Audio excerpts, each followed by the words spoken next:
thought I had outsmarted him. I thought my plan was perfect. The night Daniel was arrested, I stood in our grand foyer, feigning tears as the officers dragged him away. His eyes met mine, cold, unreadable, but I relished my victory. I had won, or so I believed, because just when I was ready to take his fortune and run into Nathan's arms, my husband's hidden evidence surfaced. The moment I saw the detective's face shift, I knew. I was the one who had been played, and now the walls of my perfect world were about to collapse around me. I sat at my vanity, brushing my long, dark hair, watching my reflection in the mirror as the golden glow of our bedroom's chandelier bathed me in a soft light. Beautiful, controlled, a wife any man would kill to have. That's what they all thought.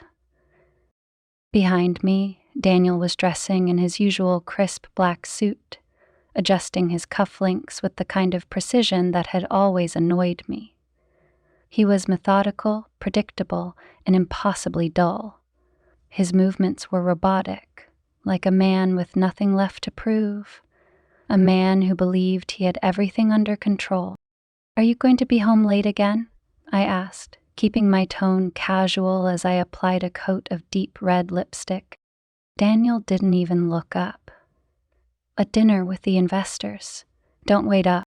I smiled to myself, but only because he wasn't looking. Perfect. The later he stayed out, the more time I had with Nathan. Marriage, to the outside world, was a sacred vow, a promise. But to me, it had become a cage, and I was suffocating inside it. Daniel had once been charming, passionate even, but over the years he had become nothing more than a shell of the man I had married. Stoic, emotionless, utterly devoted to his empire. I was his accessory, his trophy wife, meant to stand beside him at charity galas and smile at business luncheons, while my needs, my desires were discarded like last season's fashion. But with Nathan, I was alive. I closed my jewelry box, running my fingers over the cool diamonds Daniel had given me as anniversary gifts, apologies disguised as affection, before slipping out of the bedroom. The affair begins. The moment I stepped into Nathan's penthouse, the air felt different, charged, dangerous. He was waiting for me, leaning against the kitchen island, his smirk sending a shiver down my spine. Nathan was everything Daniel wasn't. Reckless, passionate, and completely intoxicating. "You're late," he murmured, but there was no real anger in his voice. His dark eyes trailed over my silk dress, the one I had worn just for him. I shrugged, stepping toward him, deliberately slow. Had to make sure Daniel wouldn't suspect a thing. Nathan grabbed my waist, pulling me flush against him, and the world outside disappeared. His lips met mine in a bruising kiss, and I melted into him, letting myself forget, if only for a little while, that I still had a husband. "Tell me," he whispered against my neck, fingers tracing the curve of my hip, "why do you stay with him?" The answer should have been simple: money, stability, power. But it wasn't just that. I stayed because I hadn't figured out how to get rid of Daniel. Until now. The idea is planted. Nathan ran a hand through his messy dark hair, watching me closely as I sipped my wine. He always knew when something was on my mind. "You're thinking about something," he said, tilting his head. "Tell me." I hesitated. This was dangerous. Even saying it out loud could make it real. But then I did. "I want him gone." Nathan didn't flinch. If anything, his smirk deepened. "Gone how?" I exhaled slowly, setting down my glass. "Ruined. Destroyed. I want Daniel to lose everything. His company, his reputation. I want to watch him burn." Nathan leaned back, tapping his fingers against the counter.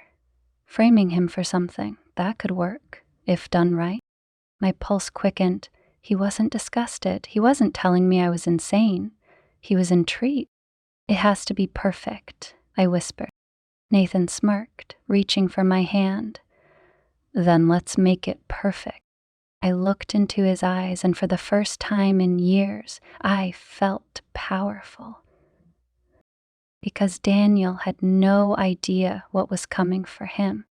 The moment the words left my lips, "I want him gone," I felt something shift inside me. It wasn't guilt, it was freedom. Nathan's smirk deepened, his fingers tracing the rim of his whiskey glass as he watched me with dangerous amusement. The dim lighting in his penthouse cast shadows over his sharp features, making him look even more sinful than usual. "Framing your husband," he mused, swirling the amber liquid in his glass.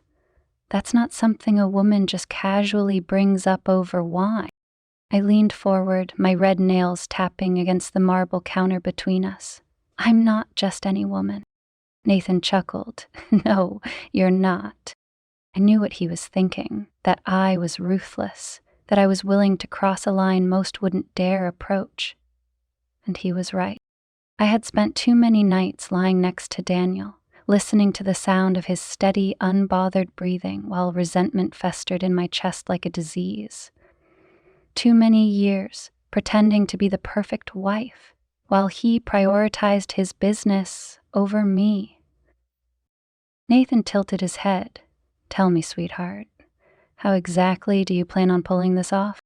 I exhaled, adrenaline buzzing in my veins.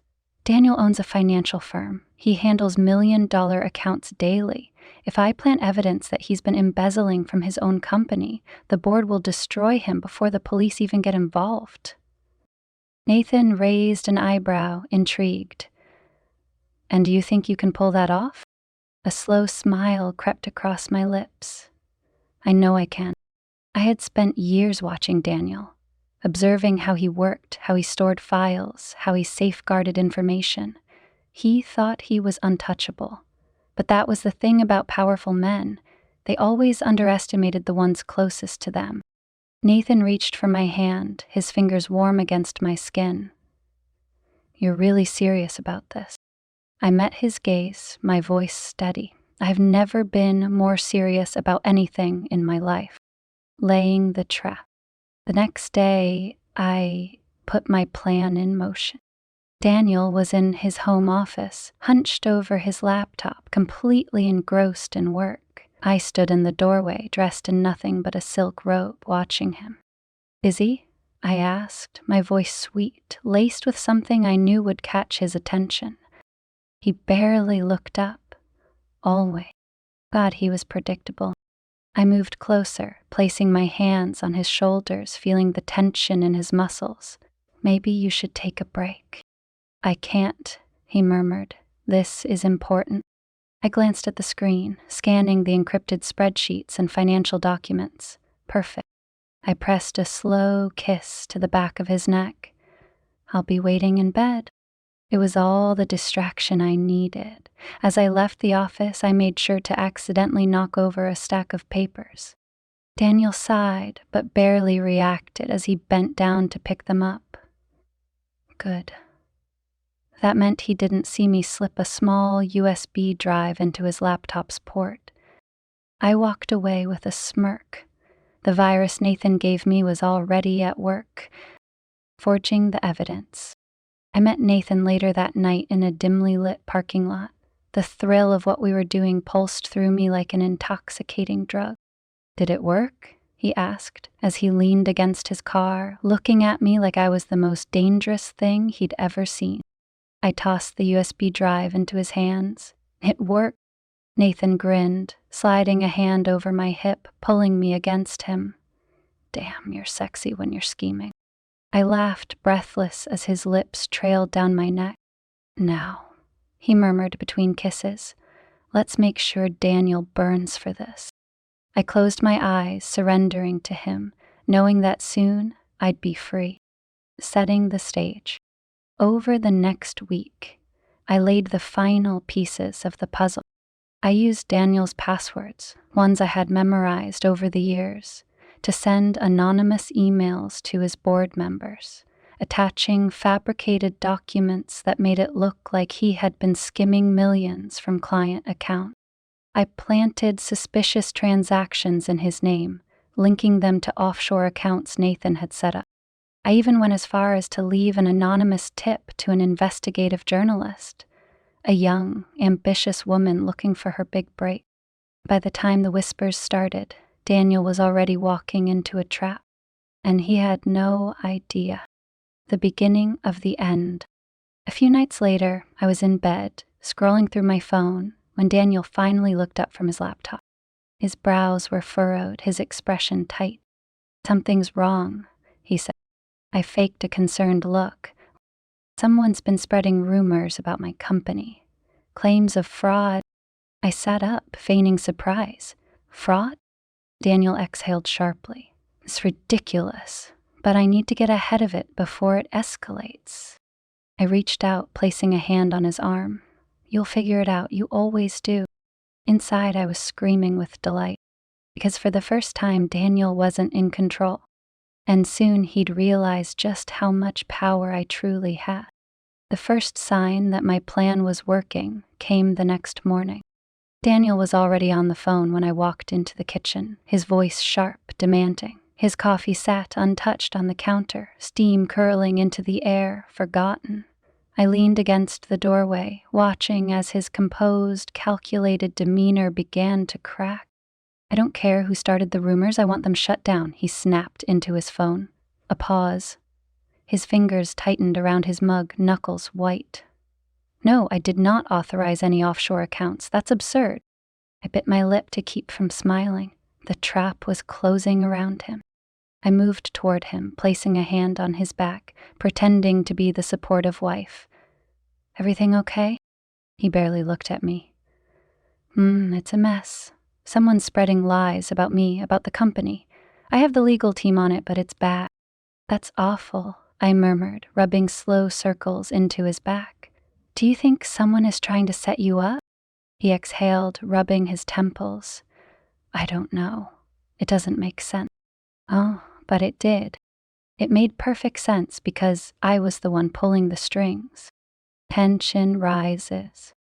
I met Nathan that night at his penthouse, the city skyline glowing behind him as he poured us each a drink.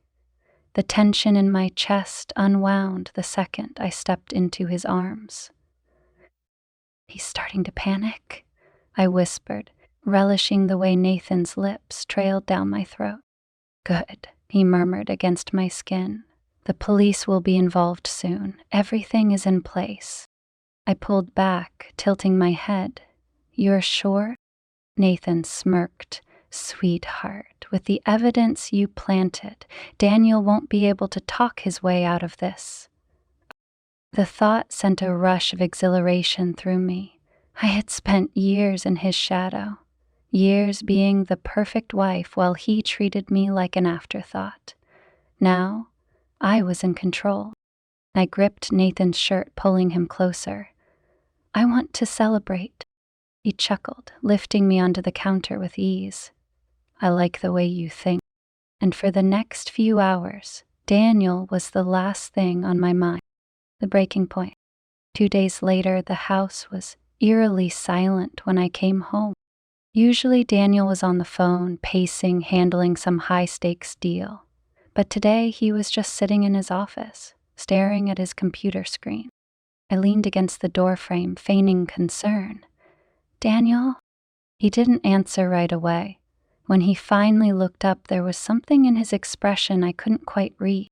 "Someone is framing me," he said, voice low. My pulse quickened. "What do you mean?" "I mean—" He exhaled, shoving a hand through his hair. "The transactions, the emails, the offshore accounts. Someone set this up perfectly. Too perfectly." I forced a frown. "You think it's an inside job?" He studied me for a moment, then shook his head. "I don't know who to trust." I moved closer, touching his arm. "You have me." It was almost laughable how easily he fell for my act. But then he gave me a look that sent an unexpected chill down my spine. "Yeah?" he said slowly. "I do."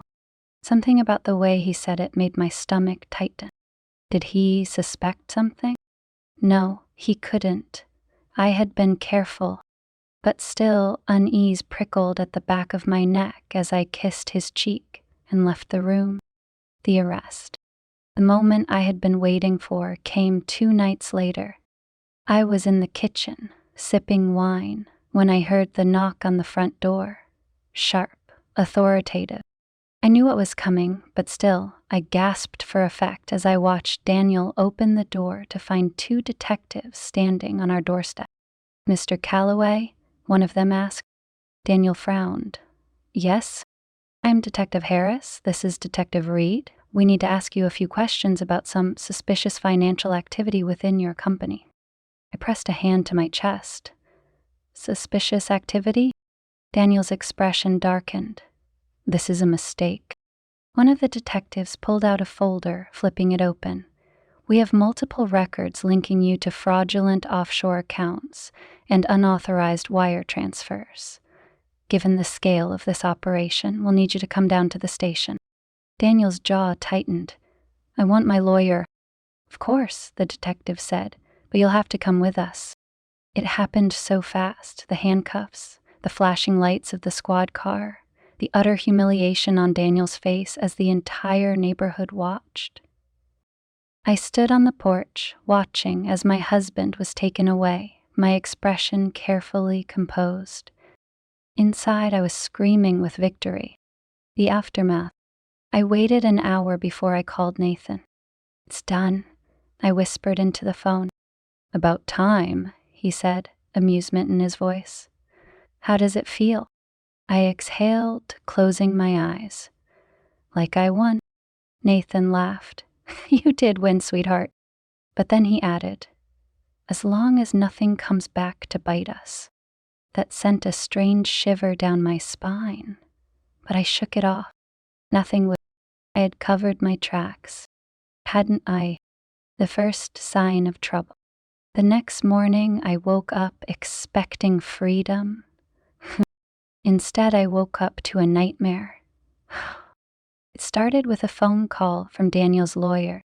"I assume you're aware of the situation," he said smoothly. I played my part. "Yes, I don't understand. Daniel would never do something like this." "That's interesting," the lawyer said, "because Daniel said the same thing about you." A pause. My heart stopped. "What do you mean?" There was a rustling of papers. "It seems Daniel had a contingency plan of his own, a security measure. And I have to say, Mrs. Calloway, the evidence he collected on you is rather damning." Cold sweat dripped down my spine. "Evidence?" I forced a laugh. "That's ridiculous." The lawyer chuckled. "You sound nervous." I gripped the phone tighter. "I'm not." "Tell me, do you recognize the name Detective Harris?" Every muscle in my body locked up. "Detective Harris, the man who arrested Daniel." "Hey," I whispered. "Because, Mrs. Calloway," the lawyer said, voice smooth, "he's not just a detective. He's Daniel's private investigator, and he's been watching you for months." The phone nearly slipped from my fingers. This wasn't possible. Daniel had been watching me? The lawyer continued. "Oh, and that lover of yours, Nathan, isn't it? I'd be careful trusting him. From what I understand, he's already made a deal with the police." "Nathan betrayed me?" My blood turned to ice. The lawyer's voice was calm, too calm. "You thought you had the upper hand," he mused. "But Daniel was always 10 steps ahead of you." A hollow, sinking feeling settled in my chest. For the first time since this all started, I realized I wasn't in control. Daniel had known, and now I was the one trapped. I sat there, gripping my phone, my pulse hammering so loudly I could barely hear the lawyer's next words. "You see, Mrs. Calloway," he continued smoothly, "Daniel never trusted you." I swallowed, my mouth dry. "That's ridiculous." "Is it?" The lawyer chuckled. "He knew. Maybe not everything at first, but enough to start watching you, enough to record every step you took." I tried to steady my breathing. "You're lying. You sound nervous." For the first time in my life, I was truly afraid. And then the lawyer said something that sent ice through my veins. Why don't you check the security cameras in your own house? I froze. The call disconnected, leaving me sitting there in stunned silence. Security cameras? Daniel had cameras? In the house? For a moment, I thought I would vomit. I scrambled off the couch, running into his office, my hands shaking as I yanked open his desk drawer. My fingers skimmed over documents, expensive pens, a sleek black USB drive. And then I found it. A hard drive. I didn't even think. I plugged it into his laptop, my heart slamming against my ribs as the files loaded. And then I saw it. Me. Nathan. On the screen, grainy but unmistakable, was footage of us together. In the living room, in my bedroom, in his office. He had recorded everything. My breath caught in my throat as I clicked through file after file. Some from months ago, some from just days before his arrest. One in particular made my blood turn to ice. Nathan and I talking about framing Daniel. We plant the evidence, and by the time he realizes, it'll be too late. If we do this right, he won't have a way out. I staggered back from the desk, bile rising in my throat.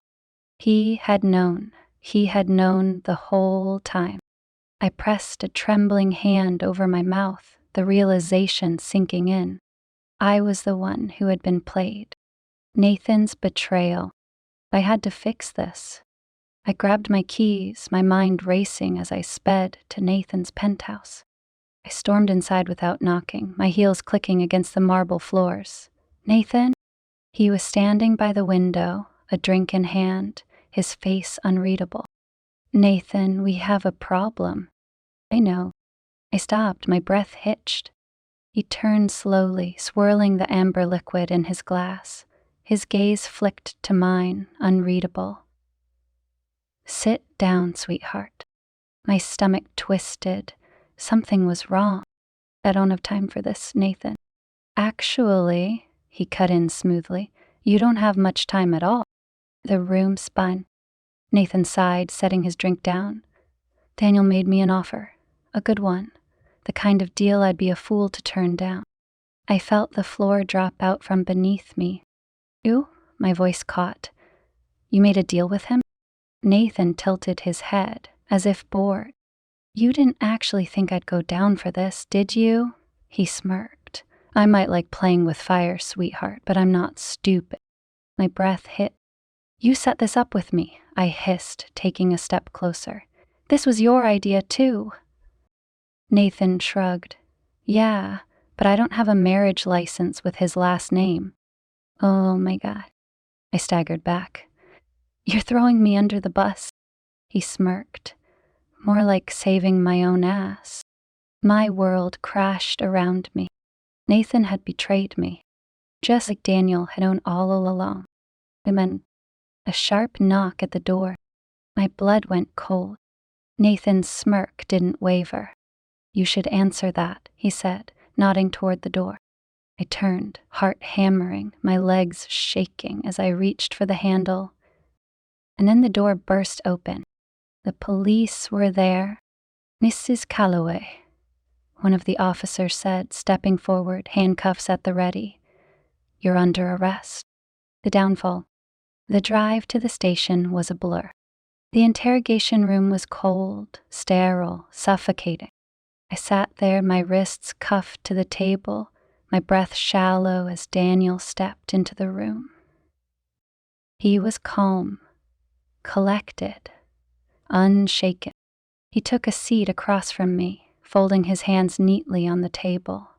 Hello, darling. I said nothing. I couldn't, because I had lost.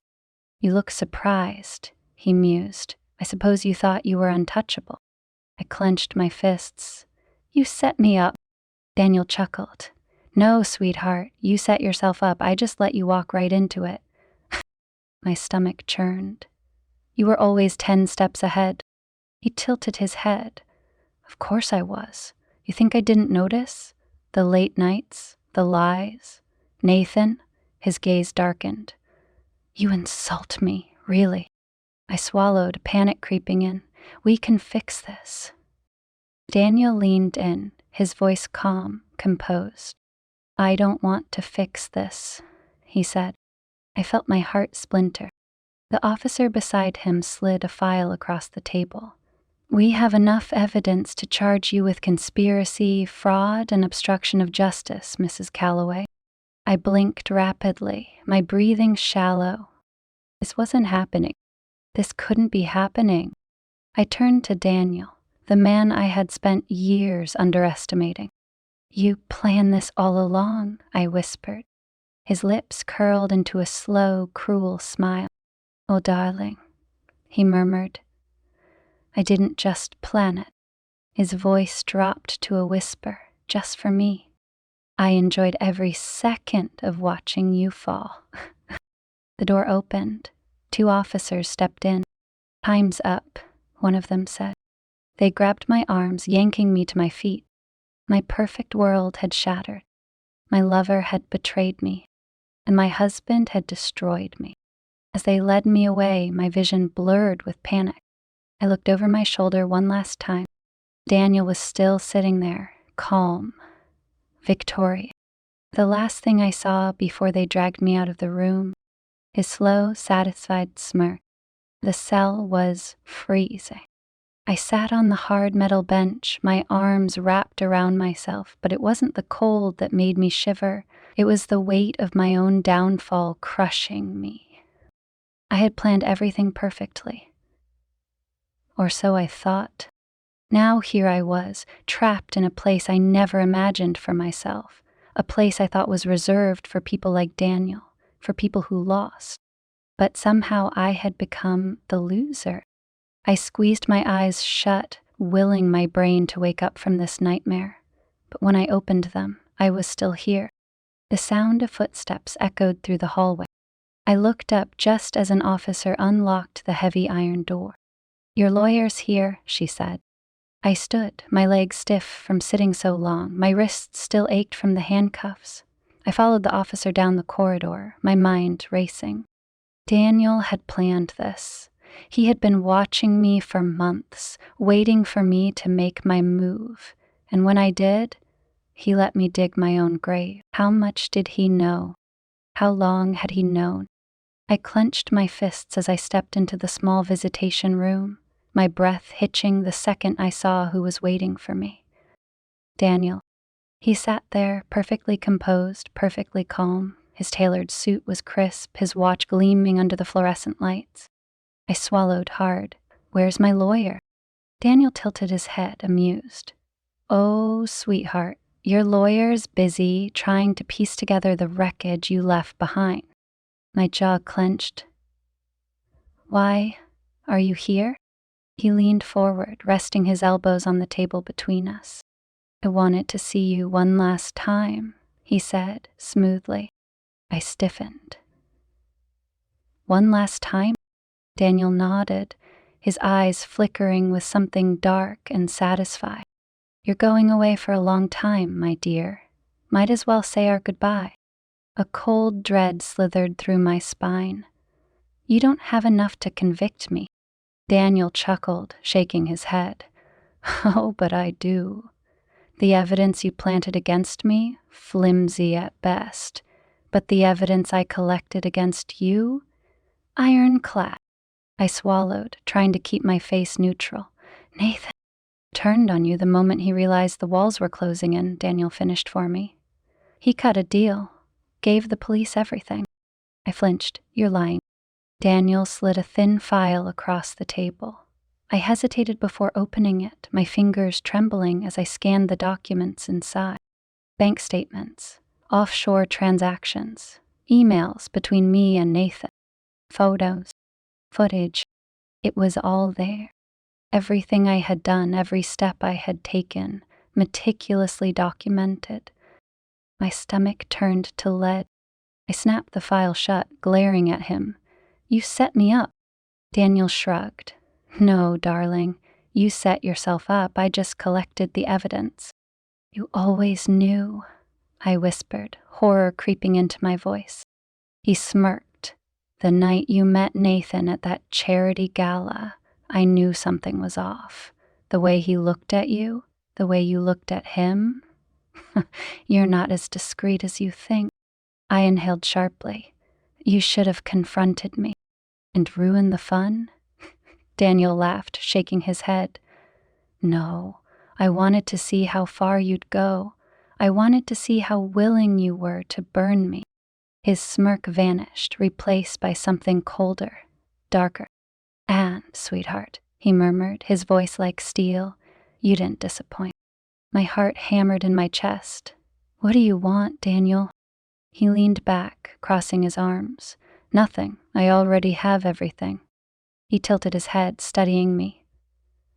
You wanted me to lose it all, but here I am, untouched. And where are you? My throat tightened. I was powerless. I had spent years trying to outmaneuver him, trying to destroy him, and in the end, he had taken everything from me instead. My life, my freedom, my future. Daniel stood, adjusting his cufflinks. It's funny, isn't it? I glared at him. What? He smiled. You wanted to frame me, but in the end, you're the one behind bars. I lunged toward him, but the officer grabbed my arm, pulling me back. Daniel smirked one last time before turning away. Goodbye, darling. And just like that, he walked out of my life forever. The sentence. 2 weeks later, I stood in court, my hands cuffed, my designer dress replaced with a prison uniform. The courtroom was filled with spectators, journalists, and former friends who had once admired me. Now they whispered behind their hands, watching me fall from grace. Nathan wasn't here. Of course not. He had taken his deal, escaping the worst of the charges. But Daniel? He was here, sitting in the front row, calm, composed, victorious. The judge's voice rang through the courtroom. For conspiracy to commit fraud, embezzlement, and obstruction of justice, I hereby sentence Evelyn Calloway to 15 years in federal prison. A sharp gasp rippled through the courtroom, my own breath caught in my throat. 15 years. I barely heard the rest of the sentencing. My body felt numb, weightless. 15 years. I turned to look at Daniel one last time. He was watching me. And then, as they led me away in handcuffs, he smiled. The aftermath. Prison was hell. Gone were the diamonds, the designer clothes, the luxurious life I had built for myself. Now I slept on a hard mattress in a cramped cell, ate food that barely passed as edible, and every single night I lay awake thinking of him. Daniel, he had everything, his wealth, his reputation, his freedom, and me, I had nothing. He won. I should have seen it coming. I was never the predator. I was the prey.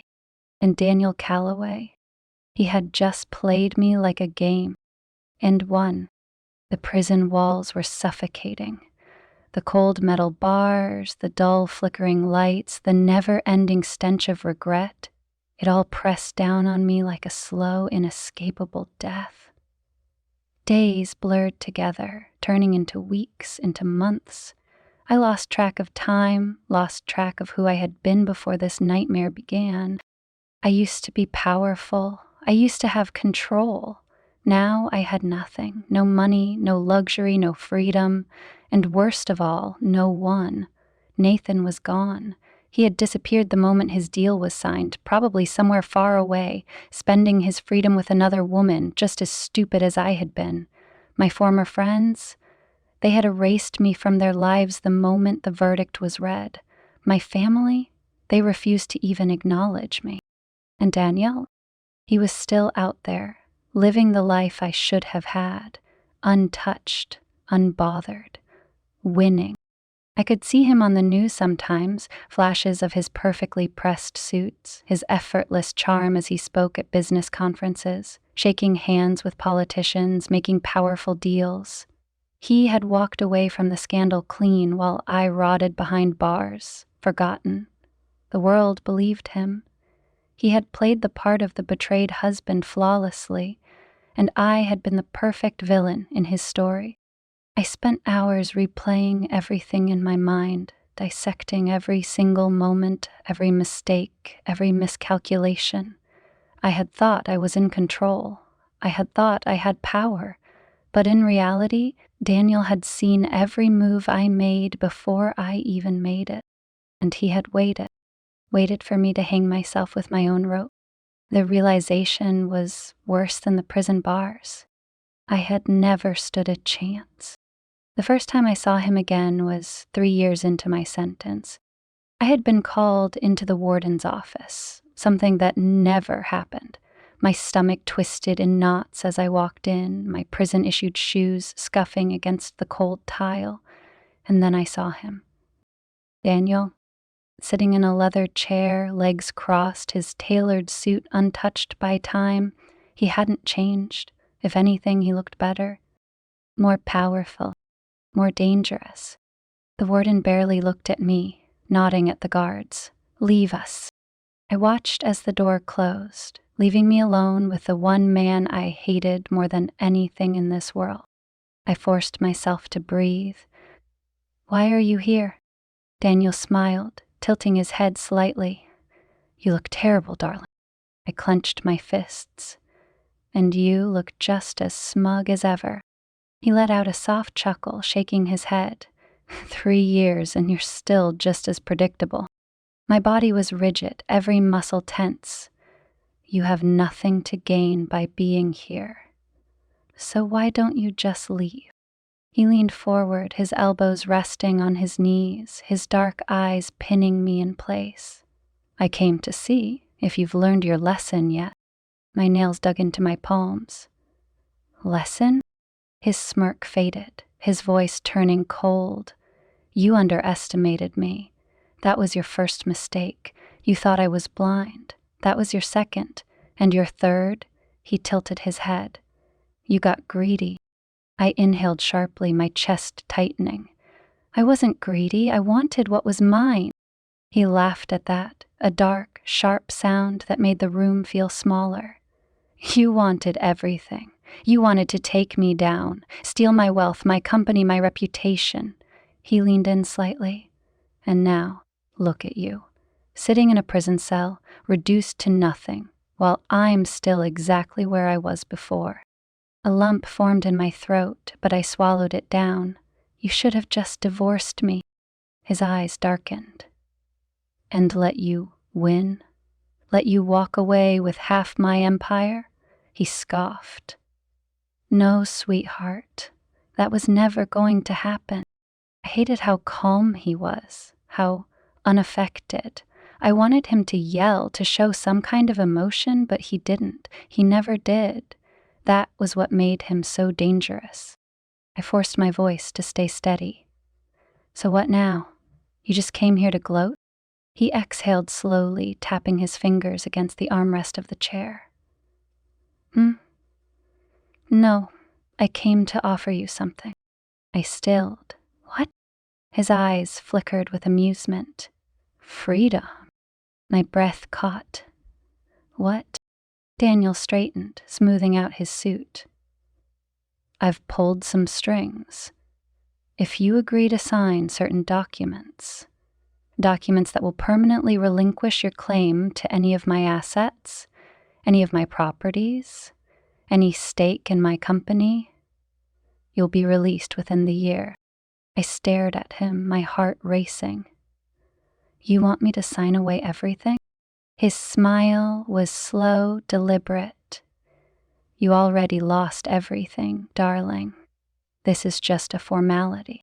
I swallowed hard. "And if I don't?" His smirk deepened. "Then you serve out your full sentence. 15 years. My head spun. He had planned this. He had always planned this. I gritted my teeth. "Why should I trust you?" Daniel stood, adjusting his cuffs, his presence towering over me. "You don't have to trust me, but you know I don't make empty promises." My stomach twisted. I hated him. I hated him more than I had ever hated anyone in my life. But I hated this place more. I hated the walls, the uniforms, the cold, the powerlessness. I hated waking up every day knowing that I had lost. I hated knowing that he had won. And so I reached for the pen. Daniel's smirk widened as I signed my name, my last piece of power stripped away. When I finished, I pushed the papers toward him, my hands shaking. Happy? He folded them neatly, slipping them into his briefcase. Immensely. I clenched my jaw. I will get out of here. And when I do, he raised a brow. When you do what? I hesitated. The truth settled deep in my chest. There was nothing I could do. Daniel leaned down slightly, his lips just inches from my ear. You've already lost, sweetheart. The only difference now is you finally understand it. I refused to let the tears fall. I refused to let him see me break. Daniel straightened, buttoning his suit. You'll be out in a year, but don't mistake freedom for power. You won't have either. He turned toward the door, pausing just before leaving. Oh, and one more thing. I forced myself to look at him. His smirk was devastating. Don't bother trying to rebuild. No one will trust you. No one will touch you. He let the words sink in, watching as they tore into me. Enjoy the rest of your sentence, Evelyn. And with that, he was gone. I sat there, frozen, as the guards escorted me back to my cell. The pen marks on the contract still tingled on my fingertip. I had thought I was playing the game. I had thought I was setting the rules. But Daniel had never been playing. He had already won, and I had been nothing but a piece on his board. A pawn, a fool, a loser. The prison doors locked behind me, and for the first time since this nightmare started, I finally understood. I had never stood a chance. I had never been in control, and I never would be again, because Daniel Calloway had destroyed me completely, and he had done it with a smile. I sat in my cell, staring at the concrete wall, the weight of my downfall pressing into me like an unbearable force. The papers had been signed. My freedom, or what was left of it, was secured, but at what cost? Daniel had taken everything, stripped me down to nothing, leaving me with a hollow, festering rage that I had no outlet for. I told myself I would rebuild, that somehow I would find a way to claw my way back into power. But his words haunted me. Don't bother trying to rebuild. No one will trust you. No one will touch you. He was right. Even when I got out, I would have nothing. Not my reputation, not my wealth, not even my name. The woman I used to be, the powerful, untouchable Evelyn Calloway, had ceased to exist the moment I stepped into this prison. But I wasn't done. Not yet. 2 days after signing the papers, I requested a visitor. Daniel, I needed one final confrontation, one last chance to see if I could get even a sliver of my power back. And to my surprise, he agreed. When they brought me to the visitation room, my pulse was a slow, steady drumbeat. This time I wouldn't be caught off guard. This time I would be ready. Daniel sat across the table, his expression unreadable, the same composed, invincible man I had spent years underestimating. He didn't even look smug. He simply looked like a man who had already won. I sat down, taking a deep breath, forcing my hands to stay steady. I wanted to see you one last time, I said, my voice carefully measured. Daniel raised an eyebrow, tilting his head slightly. Did you? Or did you just want to try and convince yourself that you still have a move left to play? I clenched my fists beneath the table. Why did you do this to me? He laughed softly, shaking his head. Do this to you? You did this to yourself, Evelyn. I gritted my teeth. You could have just divorced me. He smirked. Yes, I could have, but then you would have walked away with something. And that, sweetheart, is something I could never allow. I inhaled sharply. So this was always about revenge? He leaned forward slightly, his dark eyes locking onto mine. No, this was about teaching you a lesson. You thought you could take me down, take my life, my empire, my power. And what did you do instead? He let a slow, cruel smile stretch across his face. You handed it all to me on a silver platter. My stomach twisted. I hated him. I hated that he was right. I swallowed down the bitterness rising in my throat. You think this makes you better than me? Daniel exhaled, shaking his head. I don't think, Evelyn. I know. I scoffed, trying to keep my composure. You're still the same arrogant, emotionless bastard you've always been. He chuckled. Perhaps, but I'm a free, arrogant bastard. What does that make you? My jaw tightened. You'll slip up one day. You'll get comfortable, and one day, someone else will come along, someone just like me. He shook his head, amusement flickering in his gaze. No, no one will ever be like you, because no one will ever get close enough to try. I went silent. He was right again. He had learned. He would never let himself be vulnerable again. Face it, Evelyn, he murmured. You lost. And the worst part, you lost to the man you swore you were smarter than. A slow, suffocating dread wrapped itself around my lungs. He had won, completely. I took a breath, forcing myself to sit up straighter. I will get out of here, and when I do, he smirked, interrupting me. When you do what? What's left for you, Evelyn? What will you have? I opened my mouth. Nothing came out. Daniel leaned back in his chair, satisfaction written all over him. You don't even have an answer, he said, shaking his head. That's how you know it's over. My fingers dug into my thighs. Go to hell, he chuckled.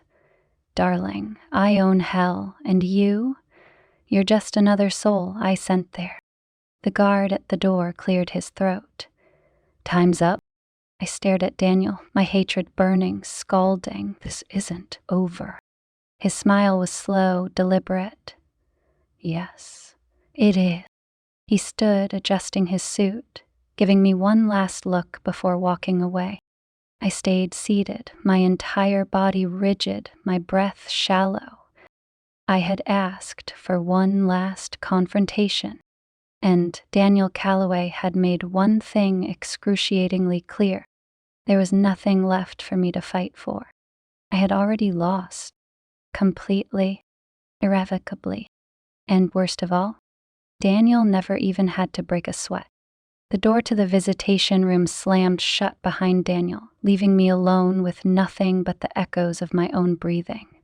The weight of his final words pressed against my chest, suffocating me in a way I had never known before. I own hell, and you're just another soul I sent there. I clenched my fists, nails biting into my skin as I forced myself to swallow down the rage burning inside me. It was over. He had won. But as much as I wanted to scream, to lash out, to tell myself there was still something left to salvage, I knew the truth. Daniel had stripped me of everything. No wealth, no reputation, no power. Not even revenge. Because how could you seek revenge on a man who had already outplayed you so completely that there was nothing left to take? By the time the guard came to escort me back to my cell, I was numb. I walked through the gray, lifeless corridors, my prison-issued shoes scuffing against the floor with every step. The harsh fluorescent lights buzzed above, casting everything in a sickly glow. The whispers followed me as they always did. That's her, the woman who tried to frame her own husband. She thought she was smarter than him. Look at her now. 15 years behind bars. Serves her right. I used to hate the whisper. Now, I didn't care. I had spent the past 3 years planning my comeback, convincing myself that once I was free, I would find a way to rebuild, to reclaim my power. But Daniel had ripped that fantasy from my hands with one cruel, irrefutable truth. There was no rebuilding. No one would trust me. No one would touch me. And even if I somehow managed to escape the wreckage of my past, I would never be powerful again. I had buried myself. And the worst part, I had done it willingly. The moment I had decided to frame him, the moment I had let myself believe I could outmaneuver a man like Daniel Calloway, I had sealed my fate. I had played a game against a master, and I had lost. A year passed. The day of my release came with no fanfare. No one waited for me outside the prison gates. No press, no reporters, no friends. Just an empty stretch of road and the chilling realization that I had nowhere to go. The air outside felt different, too crisp, too open. The freedom I had once craved felt foreign now, like something that belonged to another version of me, a version that had long since ceased to exist. I took slow steps away from the prison, my body still tense, still expecting the confines of my cell to close around me again. But I wasn't in prison anymore, at least not physically. The real prison? It was the world outside, because Daniel had been right. No one would touch me. No one would trust me. I learned that the moment I tried to book a hotel. The woman at the front desk barely glanced at me before typing something into her computer.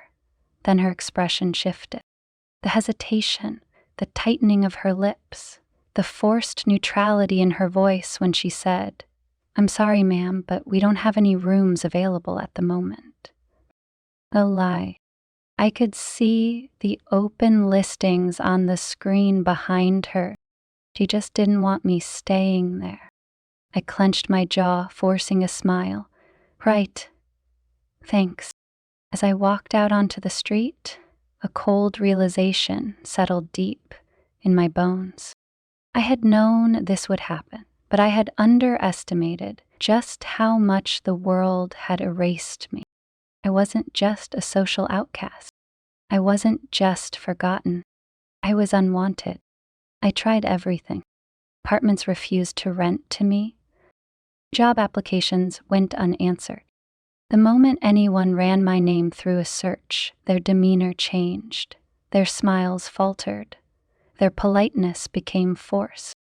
I was a stain, a cautionary tale whispered behind closed doors. The woman who tried to destroy her own husband. The woman who lost everything. I barely slept, barely ate, barely functioned.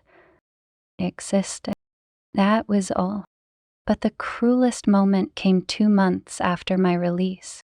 I was sitting in a dingy motel room, flipping through the channels on a battered old television, my fingers shaking from hunger.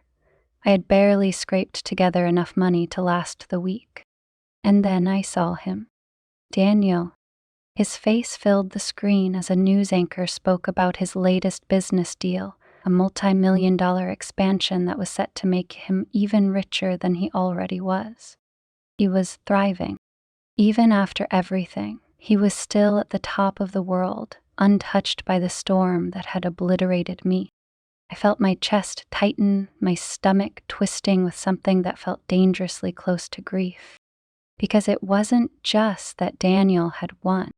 It was that he had moved on, effortlessly, as if I had never mattered, as if I had been nothing more than a minor inconvenience in his perfect, flawless life. And that was when it hit me, the final, crushing truth. I had spent years hating him, plotting against him, believing that I could destroy him. But Daniel, he had never hated me. Because to hate me, he would have had to care. He never did. To him, I had never been an equal. I had never been a threat. I had been an obstacle, one he had removed without breaking a sweat. I had spent so long wanting to watch him suffer.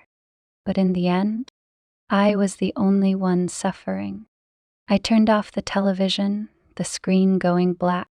For the first time in my life, I had no plan. No next move. No power.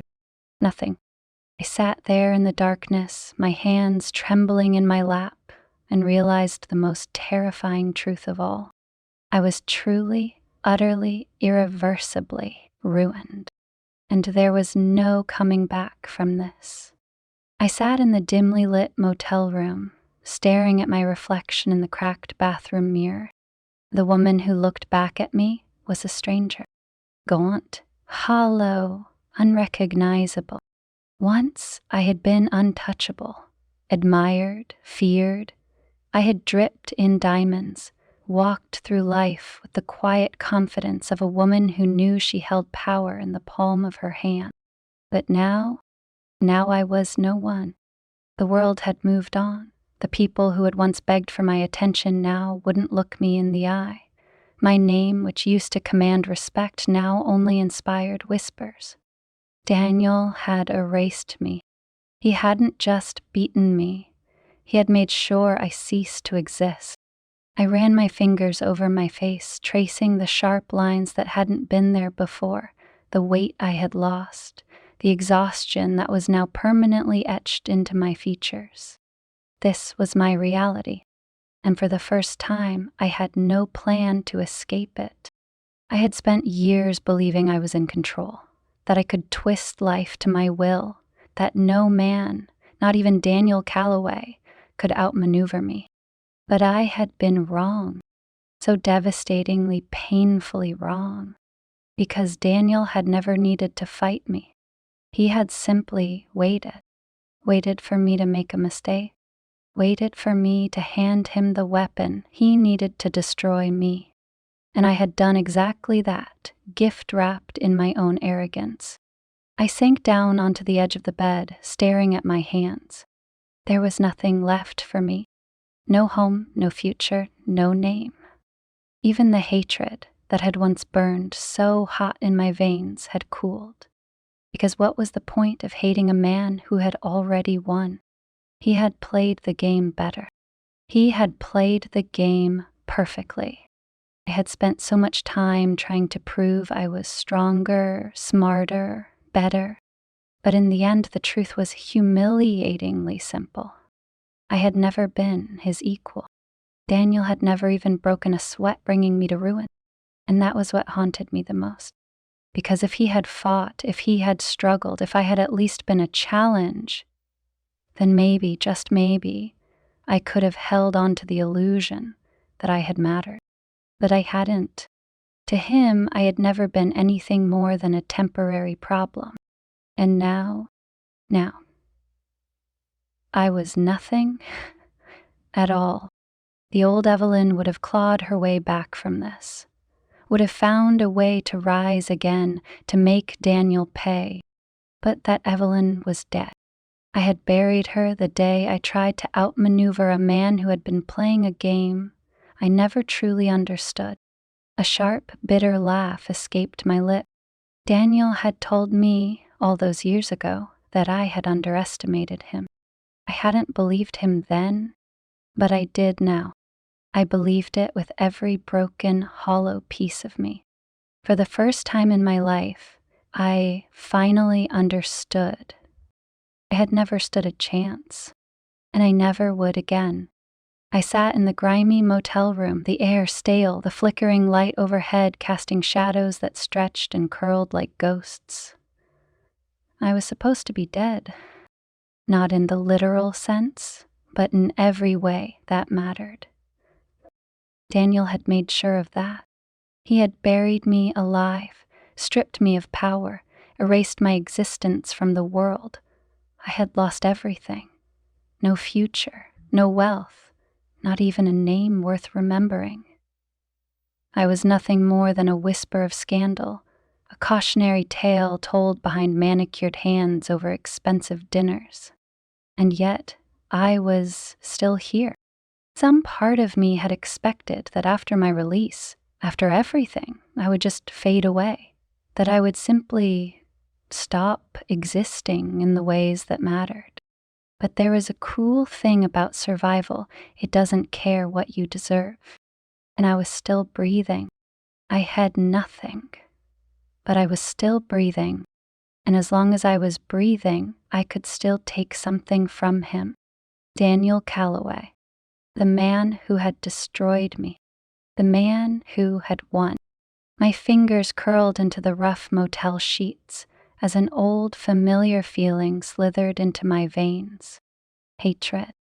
It had dulled in prison, crushed under the weight of reality, but now it burned again, an ember refusing to die. I had thought there was nothing left to fight for, but maybe that wasn't true. Maybe I couldn't rebuild. Maybe I could never rise to where I had been before. But I could still ruin him. Not with schemes, not with betrayal, but with something far worse. With his own weakness. Because despite everything, despite how ruthless, calculated, and invincible Daniel had seemed, he wasn't perfect. He had one flaw. He had never been able to resist a game. And I was about to play my last hand. It started with small whispers, a few well-placed rumors in high circles, carried on the lips of those who had once been mine. The people Daniel had stepped over, used, discarded. They weren't as loyal as he thought. They still hated me, but they hated him more. I had nothing, but whispers cost nothing. And whispers, if sharpened just right, could still draw blood. A scandal from years ago resurfaced. An old, forgotten wound in Daniel's pristine empire. A questionable business deal buried under years of success, suddenly dragged into the light again. A journalist, young, ambitious, hungry, started looking a little too closely.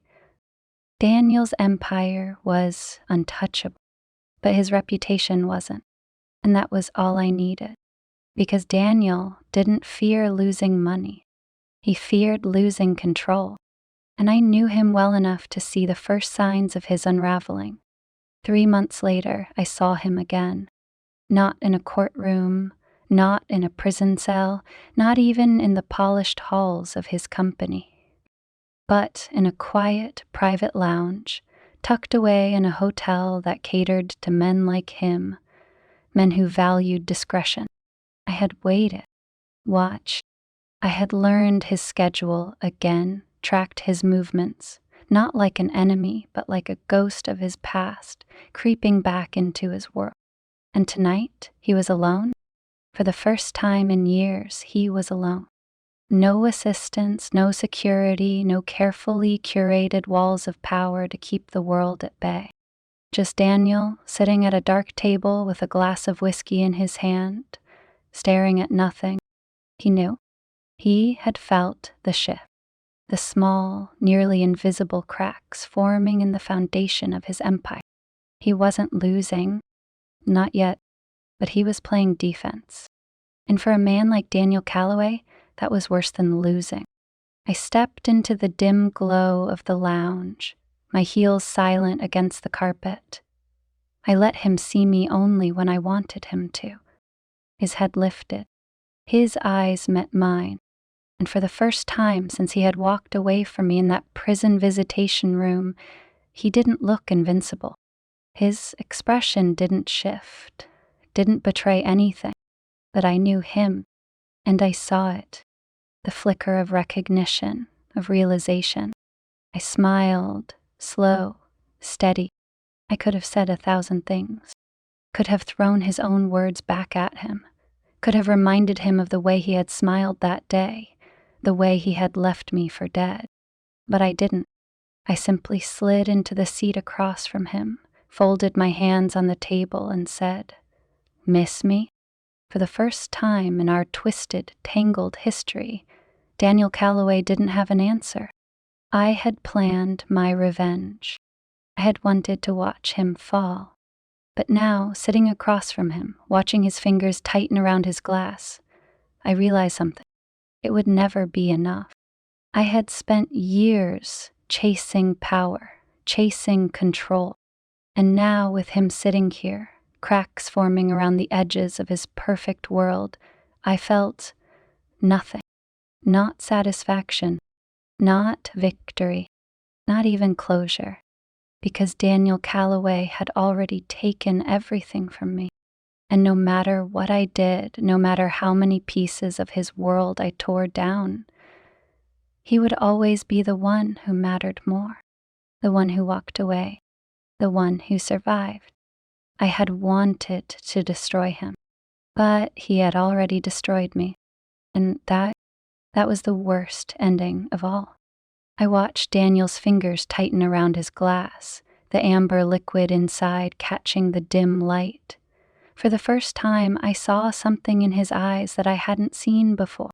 Not fear, not anger, curiosity. He tilted his head slightly, his signature smirk threatening to surface, but it didn't. Instead, he studied me, taking his time as if trying to determine whether I was real or just a ghost from his past, a fragment of something he thought he had erased. I let the silence stretch between us. I wanted him to feel it, to feel the weight of my presence, to wonder why I was here, what I wanted, what my end game was. Because Daniel Calloway had always been a man who had control over every move on the board. And right now, he wasn't sure if I was a player or the game itself. Finally, he leaned back in his chair, exhaling through his nose before taking a slow sip of his drink. "I should have known," he murmured, setting the glass down. His fingers traced the rim absent-mindedly as he let his eyes roam over me, calculating, measuring. I smirked. That I'd survive? His lips twitched, but his expression remained unreadable. That you'd come back. I crossed my legs, leaning slightly forward, keeping my voice light. "And why do you think I did?" He didn't answer right away. Instead, he studied me again, taking his time the way he always did. "Revenge?" he finally asked, raising an eyebrow. I laughed softly, shaking my head. "Oh, Daniel, if I wanted revenge, you'd already know." He smirked at that, but I saw the flicker of something darker in his eyes. He wasn't worried about me hurting him. He was worried about what I knew, how much damage I could still do, even with nothing left to lose. And that was the moment I knew I had won. Not in the way I had imagined, not in the way I had spent years dreaming about, but in a way that mattered more. Because for the first time, Daniel Calloway didn't know what to do with me. He couldn't dismiss me because I had already lost everything. He couldn't manipulate me because I had nothing left to give. I was a variable he hadn't planned for, an equation with no solution. And Daniel hated not having answers. I leaned closer, letting my fingers drag against the smooth surface of the table between us. "You look unsettled." His smirk vanished. For the first time, I saw the faintest crack in his carefully constructed armor. It was small, barely there, but I had spent years watching him. I knew what to look for. He exhaled, shaking his head as if amused. "What do you want, Evelyn?" The way he said my name sent a slow shiver down my spine. Once I had loved the way it sounded on his lips. Once I had hated it. But now I realized it was the only thing I had left. My name. He could take everything else, but he couldn't take that. I smiled. "I wanted to see you, to remind you that no matter how much you tried to erase me," I leaned in, my voice dropping to a whisper, "I'm still here." His jaw tightened, just enough for me to see it. Just enough for me to know I had hit something real. He rolled his shoulders back, his expression smoothing into something impassive. "I didn't erase you, Evelyn. You did that to yourself." My fingers curled slightly against the table, but I forced myself to keep my face neutral. He wanted a reaction.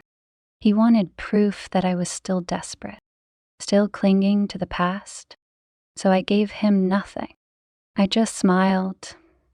"Believe that if it helps you sleep at night." Daniel's smirk returned, but it was forced. "Darling, I sleep just fine." I let out a soft laugh standing from my chair.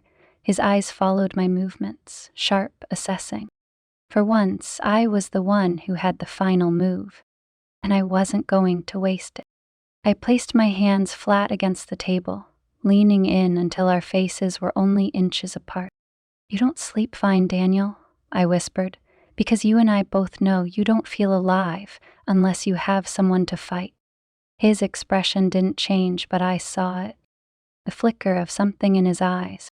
The confirmation. I was right. Daniel Calloway wasn't a man who thrived in peace. He thrived in war, and I had been his greatest war. So what happened when the war was over? What happened when his opponent stopped playing? I tilted my head, watching as his fingers curled slightly around his glass. "You won," I said softly. "You got everything you wanted." He held my gaze, silent. "So tell me, Daniel." I let the words linger between us, knowing they would sink into him like poison. "Why do you look happy?" His grip on the glass tightened. For the first time, Daniel Calloway had no answer. I straightened, smoothing my dress, letting my smirk linger for just a second longer. Then I turned and walked away. I didn't need to look back to know he was still watching me. I could feel it, the weight of his stare, the way he was already trying to figure me out again, the way he was already wondering why this didn't feel like victory. I stepped out of the lounge and into the cool night air, inhaling deeply as the city lights stretched before me. I had no money, no power, no future, but I had left Daniel Calloway with a question he would never be able to answer. And in the end, that was the one thing he could never escape: doubt. He had won the war, but he would never stop looking over his shoulder, wondering if the battle was really over. And that was my final revenge.